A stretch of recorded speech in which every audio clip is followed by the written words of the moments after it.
이 본문은 야곱이 이스라엘 12지파를 축복한 거죠. 그렇죠? 그러면 우선 여러분들이 생각하실 것은 축복을 할 때는 다 똑같이 축복하는 게 아니잖아요. 매 지파마다 하나님께서 안성맞춤으로 축복하시잖아요.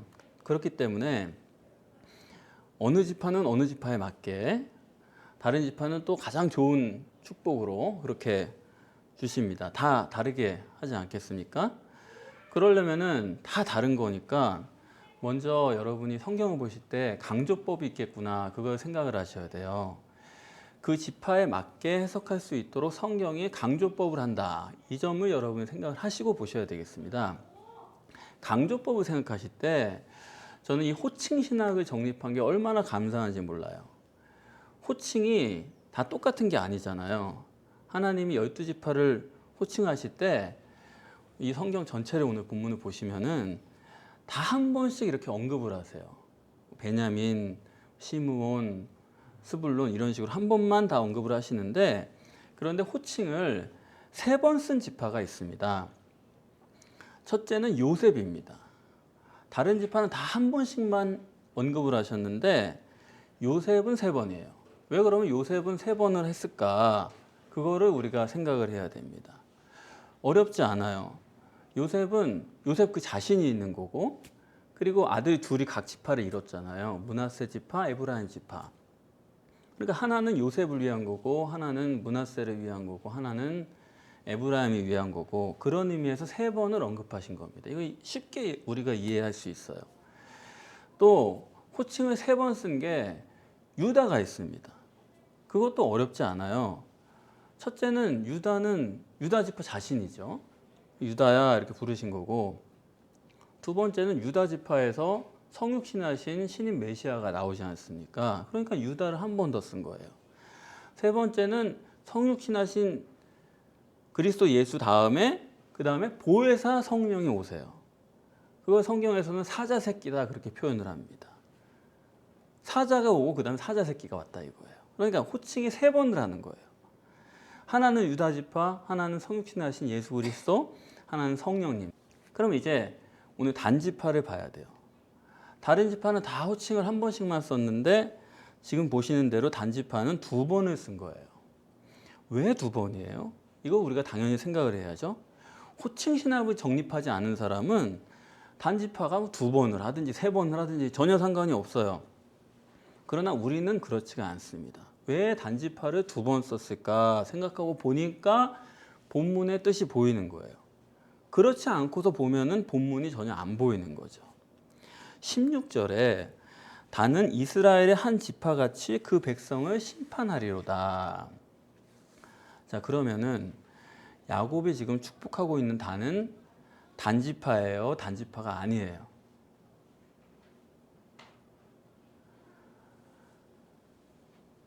단은 이스라엘의 한 지파같이 그 백성을 심판하리로다. 야곱이 지금 단을 축복하는 거예요, 단지파 아닌 걸 축복하는 거예요? 단은 이스라엘의 한 지파같이, 그 말은 야곱이 지금 축복하고 있는 단은 이스라엘 지파 단이 아니죠. 이스라엘 지파 단이라고 하면은 단은 이스라엘의 한 지파로서 백성을 심판한다 그래야죠. 그런데 단은 이스라엘의 한 지파같이, 그 말은 여기 지금 말하는 단은 이스라엘의 한 지파가 아닌 거예요. 이해가 되시죠? 제가 보면은 이스라엘 지파를 축복하는 것 중에서 이 단지파보다 더 강조한 것이 없습니다. 아무리 야곱이 요셉을 3번 썼고 유다를 3번 썼어도 단지파만큼 강조한 데는 없어요. 왜냐? 다른 지파는 그 지파 자체를 축복한 거예요. 요셉도 유다도 너가 이렇게 축복을 받아라, 그 지파 자체를 축복한 겁니다. 근데 지금 단지파는 아니에요, 전혀. 단지파 가치니까 이게 보통 강조가 아니에요. 얼른 보면은 단지파 얘기를 하는 것 같은데 단지파가 아니니까 야곱이 축복하면서 이렇게 강조한 데가 어디 있겠습니까? 그래서 여기 단지파를 2번을 썼는데, 하나는 앞으로의 설명 때문에 제가 육적 단지파다 그렇게 말씀을 드리겠습니다. 육적 단지파라는 건 뭐냐면, 그게 처음 쓴 이유죠. 육적 단지파라는 건 무슨 뜻이에요? 실제로 이스라엘 12지파 중에 한 지파를 부를 때 단지파다 그러는 거죠. 그러면 두 번 썼으니까 다른 지파는 뭐예요? 지금 이스라엘 지파 중에 하나가 아닌 단이 있는데 그건 어떤 단이길래 이렇게 썼느냐 이거예요. 성경의 요구는 그 점을 정립하라는 것입니다. 단이 누구냐 할 때 우선은 단은 라헬의 몸종인 빌하의 장남입니다. 근데 라헬이 우선 어떤 사람이냐면 성경이 말씀하는 설정하는 라헬이라는 사람은 라헬은 자기 아비 집에서 밧단 아람에서 가나안으로 갈 때 드라빔을 훔친 사람이에요. 드라빔을 도둑질한 여자예요. 그래서 라헬은 우상을 섬기는 여자다, 이방 여자다 그런 설정입니다. 성경은. 그런데 그 여자의 몸종이에요. 빌하가. 그러면 빌하는 또 어떤 사람이냐면은 르우벤과 간통을 한 사람이에요. 그런 빌하의 아들이 단이에요. 그렇다면 성경이 단을 어떤 사람으로 설정했다고 봐야 하냐 하면 단은 이방인이에요. 이해가 되십니까? 육적 단은 이방인이 아니죠. 육적 단은 이스라엘입니다. 근데 육적 단은 이스라엘의 한 지파고, 그런데 다시 한번 말하는 그 단은 영적 단은 그건 이방인이다 그런 말씀이에요. 그런데 더 놀라운 건 뭐냐면 이 단의 이름의 의미예요. 단의 이름의 의미가 뭐냐면 단은 재판장이에요. 오늘 본문에도 심판자라 그랬잖아요. 심판자. 그럼 심판자라는 거는 뭐가 심판자예요? 분별력이 절대인 사람입니다. 이해되십니까? 심판이라는 게 뭐가 심판이에요? 옳으냐 그르냐죠. 솔로몬 심판하는 것처럼. 따라서 지금 영적 단을 성경이 설정한 것은 첫째는 이방인이어야 된다. 그러면서도 분별력이 절대인 사람으로 설정했다. 그런 얘기입니다. 그러면 이제 여러분이 벌써 이 성경의 아웃라인이 잡히시는 거예요. 이스라엘의 육적 의미에서의 12지파를 하나님께서는 어떻게 설정했냐 하면, 여러분 하나님도 성경이 없으면 하나님도 아무 의미가 없어요. 보이지 않는 하나님이기 때문에 성경을 해놓지 않으면 하나님에 대해서 알 길이 없어요. 하나님의 의미가 없어져요. 그렇기 때문에 성경을 써야 되는데 하나님께서 육적 이스라엘 12지파를 어떻게 설정했냐 하면 하나님의 말씀을 기록하는 백성으로 설정을 한 겁니다. 그래서 그 사람들은 철저하게 율법적으로 한 거예요. 우리는 유대인들이 율법적이야 그렇게 비난을 하는데 그 사람들 탓이 아니에요. 하나님이 그 사람들을 철저한 율법주의자로 설정을 한 겁니다. 왜냐하면 하나님이 계시하신 걸 꼼짝 못하게 쓰도록, 한 글자도 틀리지 않고 쓰도록, 그리고 그것을 철저하게 보존하도록 하기 위해서 이스라엘 12지파를 설정하신 거예요. 만약에 성경을 0을 6으로 기록했다 그러잖아요. 그러면 이스라엘 사람들은 그걸 어떻게 봐야 되는 사람들이에요? 0을 6으로 써놨어도 그 사람들은 6으로만 봐야 되는 사람들이에요. 무슨 말씀인지 아시겠죠? 그러니까 이스라엘 지파 사람들은 성경을 기록하려니까 맹신맹종을 해야 되는 거예요. 그리고 철저하게 가시적 결과로 문자적으로 아주 그게 절대여야 됩니다. 그래서 지금도 그 사람들은 안식일에 엘리베이터에 손도 안 대잖아요. 그렇게 보시면은 그 사람들과 대척점으로 설정해 놓은 게 지금 이방인 분별력이 절대인 단이에요. 그럼 하나님께서 이 단을 어떤 걸로 설정을 하셨겠습니까? 성경을 해석하는 사람으로 그렇게 설정을 하신 거예요. 여러분 이해가 되세요? 하나님은 왜 단을 이방인으로 해놓으시고 그 사람이 분별력이 절대인 사람으로 해놓으시냐 이 말이에요. 육적 이스라엘 지파와는 대척점으로 해놓으신 것입니다. 그러면은 육적 이스라엘 지파는 그 사람들은 하나님 하면 아주 껌뻑 죽는 사람들이에요. 근데 하나님은 성경을 남겨놓으시지 않으면 아무 소용이 없어요.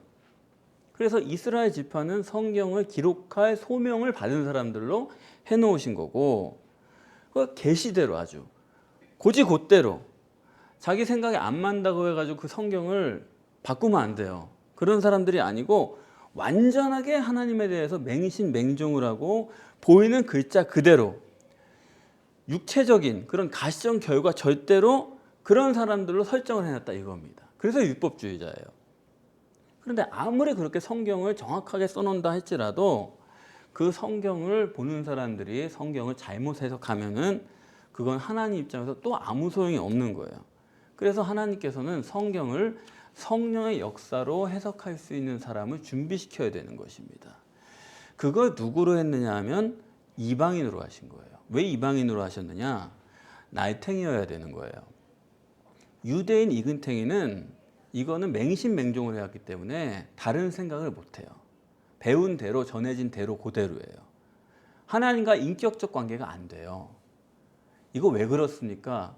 하나님 어떻게 된 겁니까? 이게 왔다 갔다 해야 되는 관계가 있는 건데 그게 안 돼요. 그런 거 없이 그냥 무조건 믿어버려요.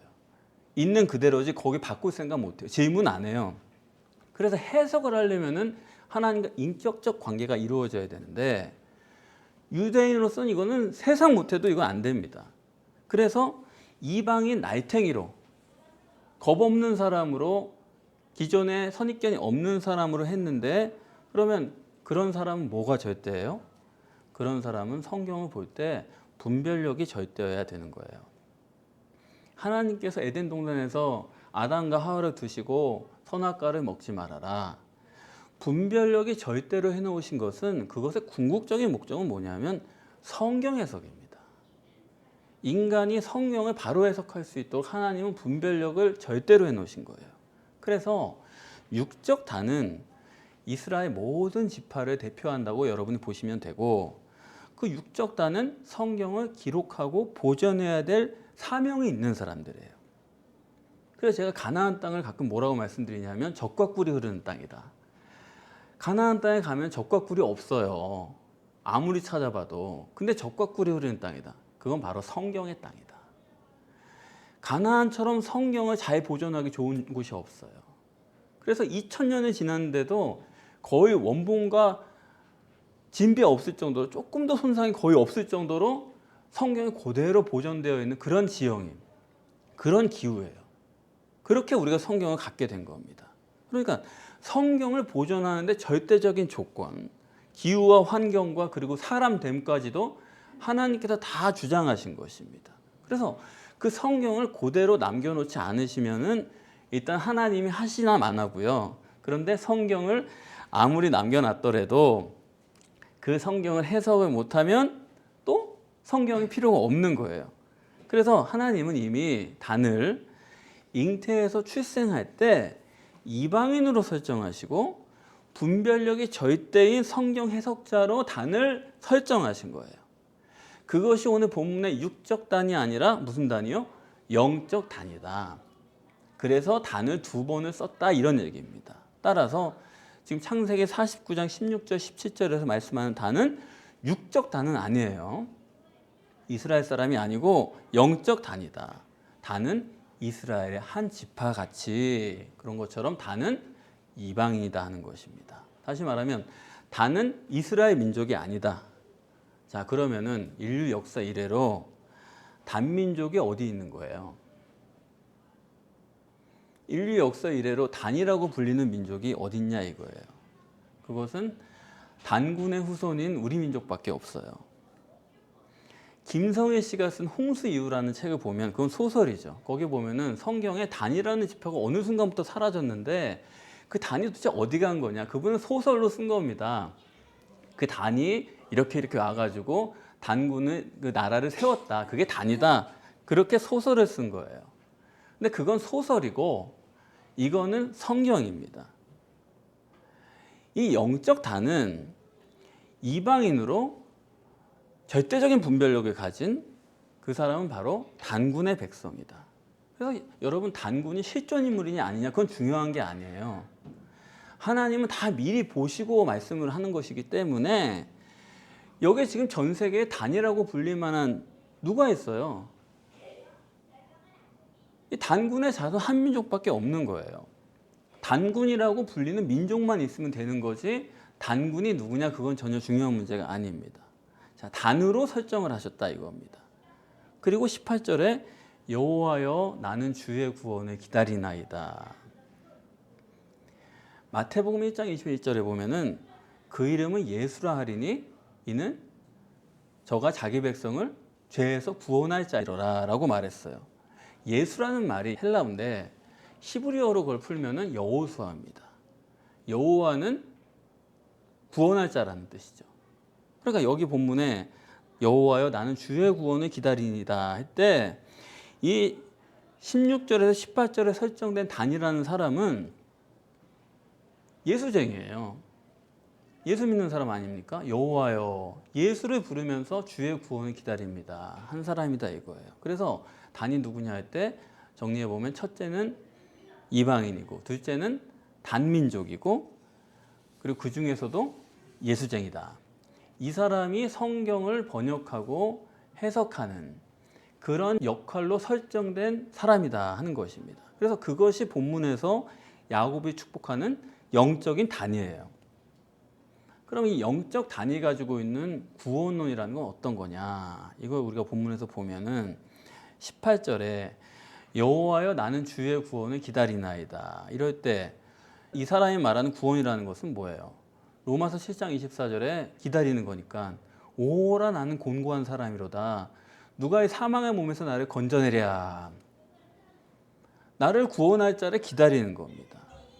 그래서 이 사망에서 건지는 이 구원은 곧바로 이어지죠. 로마서 8장 1절에 그리스도 예수 안에 있는 성령의 생명의 법이 그리스도 예수 안에서 주어지는 성령으로 말미암아서 받는 구원이에요. 그래서 여호와여 나는 주의 구원을 기다리나 할 때 구원은 성령이 나에게 임해서 주어지는 구원. 임마누엘 구원을 기다린다 이겁니다. 그래서 이 단이 기다리는 구원이라는 것은 임마누엘 구원이에요. 이거를 보증해 줄 수 있는 다른 성경 구절이 뭐가 있냐면 모세가 성막을 짓죠. 근데 그 성막을 지을 때 성막 안에서 일을 하는 사람이 두 사람이 나옵니다. 근데 그 사람들이 일을 하는데 그 성막에서 무슨 일을 하냐면 성막을 지을 때 성막에 가장 중요한 게 뭐냐면요. 두 가지예요. 성막 안에 그룹이 있습니다. 그거는 뭘 뜻하냐면 성령을 뜻하는 거예요. 그리고 또 하나 뭐가 있냐면 법궤가 있습니다. 로고스, 말씀이죠. 근데 그 성막 안에서 그 성막을 지을 때 누가 일을 하냐면 유다 지파 사람 하나하고 단 지파 사람 하나하고 이렇게 둘이 일을 해요. 부살레가 오홀리압이라는 사람이 그렇게 일을 해요. 출애굽기 31장에 나오는 겁니다. 그럼 유다는 뭘 의미하느냐? 아까 말씀드린 것처럼 아까 유다도 3번 언급을 했는데 결국 3번 언급은 성령을 얘기하는 거 아닙니까? 그래서 유다는 그룹을 의미하는 거고 성령을 의미하는 거고 단은 법궤, 로고스를 의미하는 거예요. 단은 성경을 주관하는 사람이다 이겁니다. 또 이것을 보증하는 구절이 또 있어요. 신명기 33장에 가시면은 모세가 이스라엘 지파를 축복하거든요. 그 중에서도 모세가 단지파를 축복해요. 당연히 그렇게 하겠죠. 근데 단지파를 축복할 때 어떻게 축복하냐 하면 바산에서 나온 어린 사자다. 그렇게 축복을 해요. 아니 무슨 축복이 그래요. 그러니까 여기서도 여전히 자기를 위한 축복이 아니에요. 모세가 너는 이렇게 하면 이런 축복을 받을 거다. 이렇게 하면 저런 축복을 받을 거다. 다 일일이 축복을 하는데 단에게만큼은 너는 바산에서 나온 어린 사자 새끼다. 아니 이게 뭐예요 도대체? 그래서 유다도 아까 사자 새끼라고 했는데 그거는 성령을 의미하는 거고 그런데 단도 바산이라는 게 이방 땅이거든요. 이방에서 나온 사자 새끼라는 거예요. 그러면 창세기 49장에서 성령이 사자 새끼면은 여기서도 왜 또 사자 새끼예요? 그러니까 보조하는 거죠. 유다도 사자 새끼인데 그거는 성령이고 단도 이방에서 나온 사자 새끼인데 그거는 성령을 보조해요. 그건 그냥 말씀이죠. 성경 해석이죠.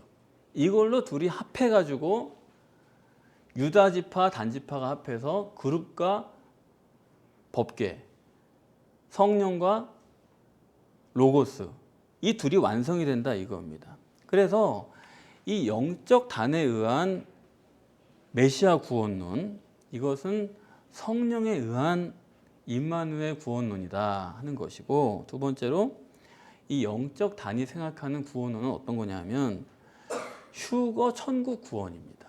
휴거 천국 구원. 계시록 7장을 여러분이 보시면은 거기에 남은 자 12지파를 기록해요. 남은 자라는 것은 휴거를 못 받고 이 땅에 남아있다는 얘기예요. 그 남은 자를 기록을 하는데 남은 자를 12지파마다 12,000명씩 14만 4천 명, 여러분 잘 아시는 그 숫자가 거기서 나오는 겁니다. 그걸 기록을 하는데 각 지파를 기록하는데 그때도 단지파가 없어요. 단지파만. 단지파가 없다는 얘기는 뭐예요? 남은 자가 없다는 얘기예요. 단지파 중에는. 단지파는 전부가 휴거돼 가지고 천국을 갔다 이런 얘기입니다. 이 땅에 남은 사람들을 합쳐서 14만 4천 명이에요. 그래서 이 단지파를 의도적으로 생략했다고 하는 걸 알 수 있는 건 뭐냐면 그 12지파를 일일이 거명을 하면서 요셉 지파는 원래 요셉이 빠지고 에브라임과 므낫세 해가지고 12지파를 하는 거거든요. 근데 그 구절을 보시면은 므낫세 지파를 쓰고 그 다음에 에브라임 지파를 써야 되는데 거기에다가 요셉 지파라고 써놓은 거예요. 성경은 그런 일이 없습니다. 그러니까 단지파는 일부러 빼고 이거 주목해서 보라. 이런 뜻에서 강조하기 위해서 일부러 요셉 지파를 썼다 이거죠. 그러니까 계시록에서 설정한 단지파의 구원론은 휴거 천국 구원이에요. 남은 자가 이 땅에 없다는 거예요. 단지파는 이 세상에 남아가지고 구원받고 그런 게 아니다 이겁니다. 세상 구원이 아니다 이거예요. 여러분 역대상 1장에서 8장을 보시면 거기에 족보가 지겨울 정도로 나옵니다. 쭉 나오는데 거기에도 보시면요. 단지파만 한 번도 안 나와요. 그래서 계시록 7장에 단지파가 없는 게 이게 실수가 아니다 이거예요. 성경은 완전하게 통일이 되어 있습니다. 그 다음에 이 단의 심판을 계속해서 보시면은 단은 뭐라 그러냐면 길의 뱀이다 그랬어요. 여러분 뱀이라 그러시면은 무조건 사탄을 생각하기가 쉬운데 그거 아닙니다. 길이라는 게 뭐예요? 예수님이 나는 길이요. 신인 메시아의 구원의 방법이죠. 길이죠. 그 길의 뱀이라는 건 뭐냐면 예수님께서 제자들을 파송하시면서 너희가 뱀같이 지혜로워라 그랬습니다. 구원의 방법의 지혜예요. 구원의 방법을 명확하게 제시하는 거예요. 길의 뱀이라는 거는 다시 말해서 성경 해석이다. 성경 해석의 지혜다. 우리도로 말하라고 한다면 복음서 신학이다. 거기에 구원의 길이 있다 이겁니다. 그 지혜다. 그러면서 두 번째는 첩경의 독사리로다. 그러면서 말에 발굽을 물어서 탄 자를 떨어뜨린다는 거예요. 어떤 사람이 말을 타고 가는 거예요. 근데 어디에 가냐면 첩경을 간대요. 여전히 지금 구원을 받으러 가는 길이에요. 그런데 이 사람이 그냥 가는 게 아니라 말을 탔어요. 이게 뭐냐면 우리 교회에서 항상 말씀드리는 육체 우선의 이중 존재라는 거예요. 둘이 같이 가는 거예요. 말 타고 같이 가요. 그런데 실제로 가야 될 건 누구예요? 사람이 가는 건데 말을 탔어요. 말은 짐승이죠. 육체 우선이란 얘기예요. 육체 우선을 타고 심령이 가는 거예요. 그래서 단이 뜻하는 건 뭐냐면 육체 우선의 이중 존재입니다. 근데 이걸 왜 하필 독사라고 했느냐? 성육신하신 신인 메시아의 구원론이란 건 여러분 많이 돌아가야 돼요. 시간이 많이 걸리는 거지 그냥 예수 믿어가지고 구원받고 그날로 해결되고 그런 게 아니에요. 신인 메시아의 구원은 많이 돌아가야 돼요. 그런데 돌아가야 되는 길인데 그거를 첩경으로 가려고 말을 타고 빨리 가는 거예요. 말이 가니까 육적인 방법으로 빨리 구원을 받으려고 하는 거예요. 그래서 거기 독사가 있는 거예요. 뭐냐면 원죄죠. 뱀이 아담에게 네가 선악과를 먹는 날에는 네가 하나님처럼 된다 그랬잖아요. 영적인 방법으로 하나님처럼 돼야 되는데 하나님 모셔가지고 하나님처럼 돼야 되는 건데 선악과 따먹어가지고 육적인 방법으로 하나님 되려고 한 거예요. 육적인 방법으로 말을 타고 빨리 가가지고 하나님 되려고 한 거예요. 그런데 복음서 신학이란 건 그런 게 아니고 느리게 가는 거예요. 돌아서 가는 거예요. 그 길이 첩경이에요. 영적으로 해야 된단 말이에요. 그래야 독사예요. 원죄 신학을 정립한 거죠. 그러면서 말의 뒤꿈치를 물어서 탄자가 떨어지게 한대요. 말에서 떨어져 나와야 된다는 거예요. 뒤꿈치를 물어가지고 육체를 부인하게 해야 된다 이거예요. 단의 역할은 그거예요. 성경의 구원론은 말탄자에게서 말을 띄어버려야 되는 거예요. 사람이 뒤로 튕겨져 나와야 되는 거예요. 육체를 버려야 되는 거예요. 육체 부인이죠. 육체 부인을 하고 심령으로 느리더라도 멀리 돌아서 가야지 그게 복음서의 구원이고 참된 구원이지, 말 타고 그냥 빠르게 가가지고 선악과 따먹고 자기가 육적으로 하나님처럼 위대해지려고 하는 거, 그거를 성경은 못하게 한다 이겁니다. 그게 단의 역할이에요. 그거 못하게 한다. 첩경의 독살이로다. 단의 성경 해석은 그런 거 안 된다 이거예요. 그렇게 설정해 놓은 게 단이다 이거예요. 그래서 저는 이거 읽으면서 깜짝 놀란 거예요. 기가 막힌 정립이다 이건. 어떻게 하나님께서 이렇게 써놓으셨나. 그래서 영적 단의 구원론은 먼저 나는 주님을 기다립니다. 신인 메시아에 의한 구원이에요. 또 하나는 복음서 신학의 정립이에요. 육체 우선의 이중적 존재를 정립해요. 또 원죄 신학을 정립해요. 멀리 돌아가더라도 갈 수밖에 없는 길이에요. 그게 바로 영적 단이에요. 끝으로는 육체 부인으로서 구원을 이루는 그것이 바로 단의 신학입니다. 여러분 이해가 되십니까? 그런데 이 단이 심판하는 대상을 보니까 자기 민족이에요. 그 민족을 심판한다 그렇게 돼 있는데 원어로 읽어보면 자기 민족입니다. 그러면 단이 심판하는 민족은 누구예요?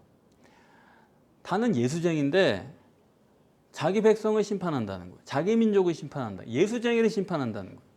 단의 심판은 뭡니까? 우리가 생각하는 그런 심판이 아니고 복음이 틀렸다는 거예요. 그 복음 틀렸다는 거예요. 그러면 단이 심판하는 복음 무슨 복음이에요? 2000년 기독교예요. 2000년 기독교의 피복음을 심판하는 거예요. 그건 아니라는 거예요. 여러분 여기까지 어거지예요? 어거지로 한 게 아니라 객관적으로 했어요. 저는 냉정하게 한 거예요. 자, 그러면서 이 심판자가 누구냐 하는 거예요. 자기 민족은 심판하는데 18절에 보시면은 나는 주의 구원을 기다립니다 하는데 나는이에요. 이 영적 단은 민족이 아니고 개인이다 이거예요. 나는 그랬어요. 하나님이 성경을 기록하는데 한 민족을 설정을 하셨어요. 그런데 성경을 해석하는 데는 한 민족이 아니에요. 만약에 성경을 해석하는 한 민족을 만들 수 있다. 그렇게 하시면 유대인처럼 아마 한 민족을 택해가지고 다 그렇게 만들었을 거예요. 그게 안 되는 거예요. 그렇기 때문에 애초에 하나님께서는 성경을 해석하는 자는 한 민족이 아니라 개인으로 해놓으신 거예요. 한 사람 한 사람으로 해놓으신 거지 집단이 아니다 이겁니다. 한 나라가 아니다 이겁니다. 한 사람 한 사람으로 해놓은 거예요.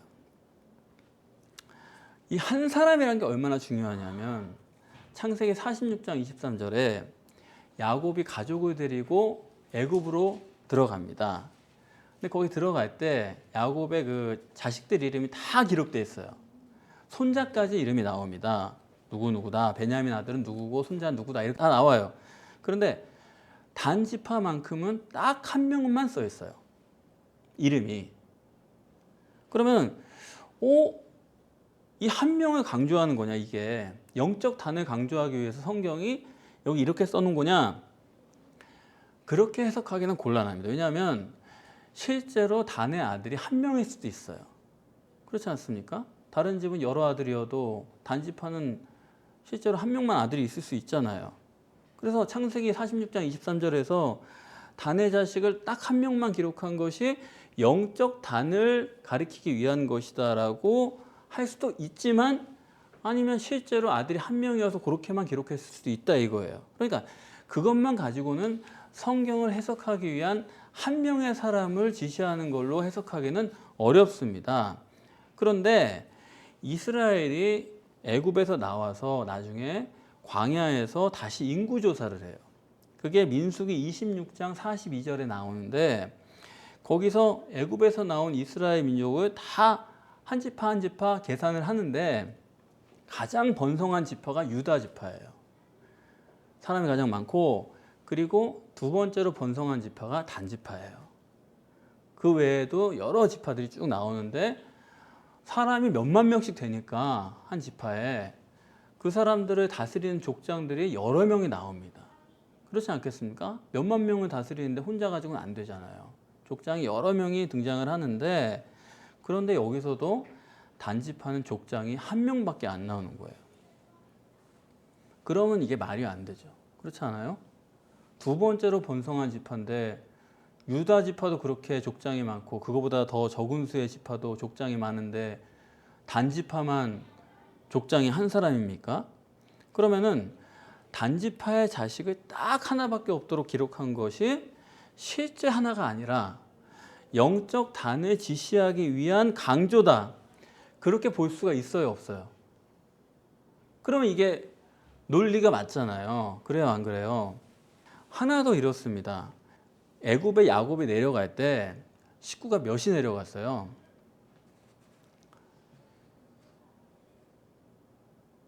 야곱이 자기 식구들을 70명을 데리고 애굽에 들어간 걸로 기록이 돼 있어요. 그런데 문제가 있어요.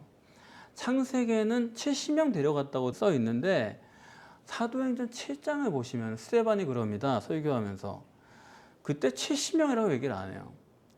75명이 들어갔다 그렇게 얘기를 하는 겁니다. 그래서 사람들은 야, 이 양쪽 말 틀린 거 봐라 이거. 성경이 이렇게 틀리다. 그렇게 얘기하고 그냥 쉬쉬해요. 그런데 여러분 잊지 마세요. 이거 제 해석이에요. 창세기나 모세오경이 단을 기록한 거는 영적 단을 강조하느라고 한 명만 기록을 한 거예요. 근데 실제로는 6이다 이거예요. 단의 자식 손자는 6이에요. 6인데 한 명만 썼다 이겁니다. 영적 단을 강조하기 위해서 한 명만 썼지만 실제로는 5이 더 있다 이거예요. 그래서 스데반이 말할 때는 75명이 된 거예요. 이래야 완전한 성경 해석이에요. 예수님께서 요한복음 10장 16절에 이렇게 말씀했습니다. 이 우리에 들지 아니한 양이 내게 더 있다라고 말씀하셨어요.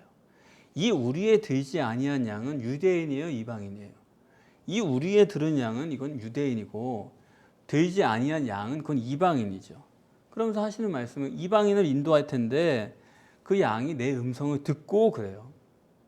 아니 유대인 말고 예수님의 음성은 누가 들어요? 예수님 살아계실 때 유대인 말고 이방인은 누가 듣고 그걸 따라와요?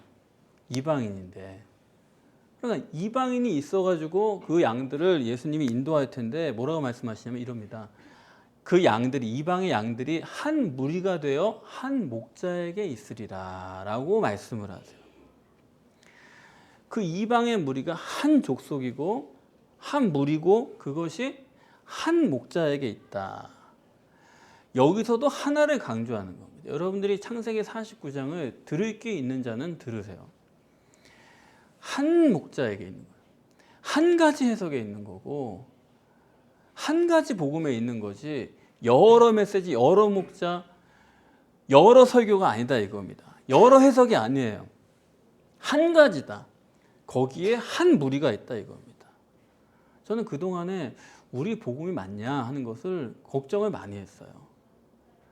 저도 아주 그냥 철치맨이니까 누구보다도 모범적으로 공부했고 그대로 습득을 했고 그동안에 전통적인 기독교를 그대로 습득했고 누구보다도 거기에 절여져 있는 사람이죠. 근데 그것과 다른 얘기를 하려니까 하면서도 스스로 두려운 거예요. 이게 잘못된 건 아닌가. 별 걱정을 다 한 겁니다. 또 실제로 이 얘기를 들은 사람들이 다 그런 식으로 얘기해요. 아니 그러면 그 수많은 목사들은 다 틀렸고 당신 말만 맞다는 거냐. 왜 당신은 반대로 해석하냐 성경을. 또 이래요. 그 목사님들이 알지만 어떤 목회적인 편의 때문에 그 말을 못하고 그냥 다른 얘기를 하는 거 아니냐, 또 이런 식으로 얘기를 하는 사람도 봤어요. 어쨌든 제가 말씀드린 복음은 그거는 틀렸거나 아니면 너만 아는 건 아닌데 또 어떤 모종의 더 깊은 이유 때문에 그걸 사람들이 그렇게 말을 안 하는 것 뿐이다, 어떤 큰 비밀이 있는 거다, 이렇게까지 얘기하는 사람도 봤습니다. 저는 그걸 가지고 걱정을 많이 했는데 오늘 본문을 보면서 그런 걱정이 완전하게 해소가 됐어요. 십자가 사랑교회 복음은 어디서부터 시작됐느냐? 그 기원은 창세기 49장에 기록하셨어요.